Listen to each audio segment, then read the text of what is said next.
On today's Try to Finish Something, I've got a project that I want to work on, a little build, but before I get to that, I wanted to share some of the comments that I've been receiving on my YouTube videos. These are always fun. I've got, with much respect, you are great, you are beautiful, it isn't fair, LOL. I don't consider myself eye candy, and I have a feeling that these people are commenting on the wrong videos, because that one doesn't make sense. The next one, skipping video, boring. Maybe they are commenting on the right videos, but that one, that one hurts a little bit. I mean, I understand you may not like all of the videos, and you may skip some of them, but do you have to write skipping video boring? It just seems a little mean. This one, for pity's sake, this is not how it is done.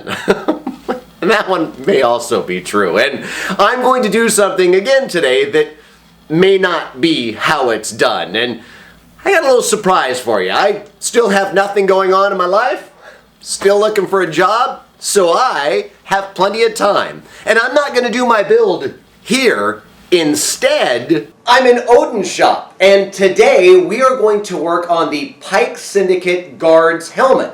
And that's what we're going to do on today's Try to Finish Something.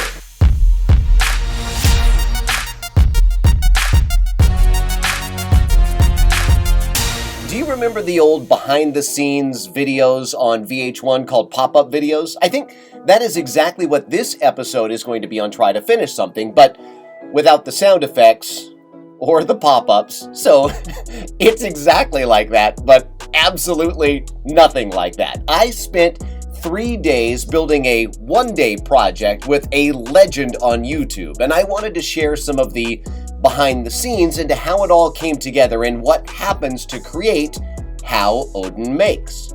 In the beginning of all of this, Odin reached out and said he wanted to make something from Book of Boba Fett and wanted me involved. He wanted to know if I had any ideas that weren't being done everywhere already, and I scoured the episodes searching for something that I thought that I could somehow be of help with.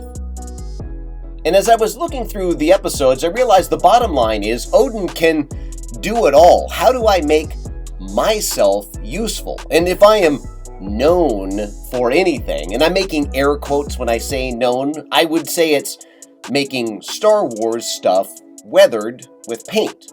Oh yeah, and I also make barely passable videos. And as I watched the episodes, the Pyke helmets did catch my attention, and they had a lot of variations. Then, right here on Tatooine, ooh look, I know who those people are. Outside of the Pyke Syndicate, the guards. They were weathered, they were interesting, and I hadn't really seen anyone making them. I mentioned it to Odin, and he was all in.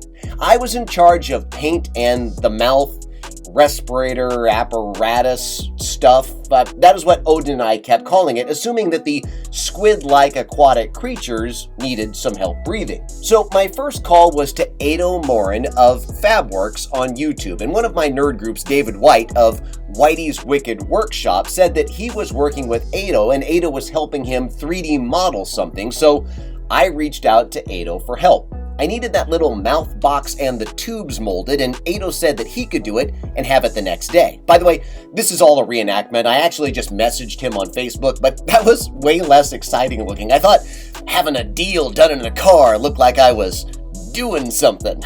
Anyway, here's what Ado came up with from some terrible shots that I sent him that were literally just me taking pictures of my TV. And look what he did. He did amazing. So Odin sent those off to his resin printer, and we had 3 hours to start before those were done.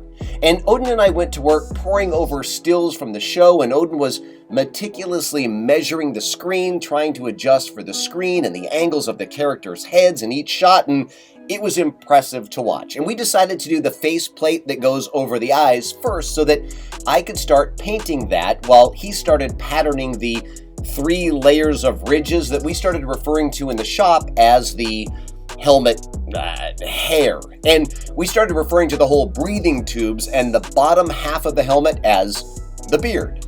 We're very creative. Once we had the shapes down for the faceplate, we realized the amazing pieces that Ado made weren't actually going to work without some tinkering because they were too small and we had to adjust them to fit what we were building.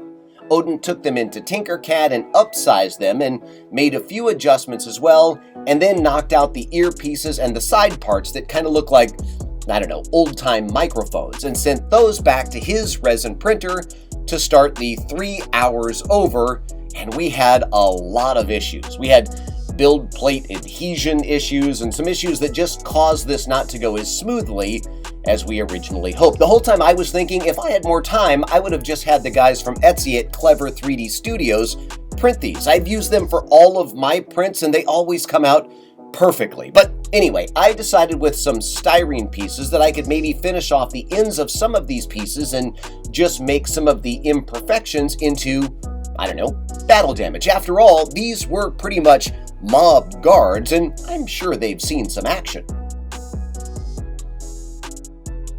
I took the finished pieces outside to paint them black and plasti-dip the face plates of the guards. Our original thought was to do 2 of these guards, and we abandoned that fairly quickly.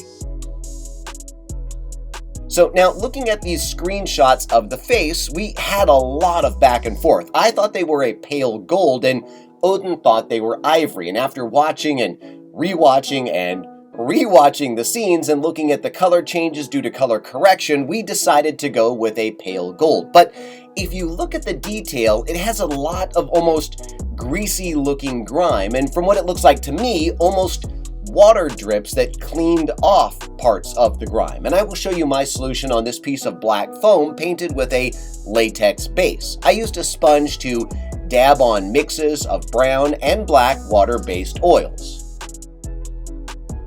This gave me the weathered and grimy edges that I wanted, and I went heavy on purpose because here is what I did on my next round. I used a clean brush and added some water drips, and then took a paper towel to blot it off to give me those watermarks like I was seeing in the screen-used helmet. I would also use the now damp paper towel to dab off some of the weathering to give me the layers and pull some of it back. And I'm going to be honest, when painting, there's always a point when I hate it, and I mean hate it.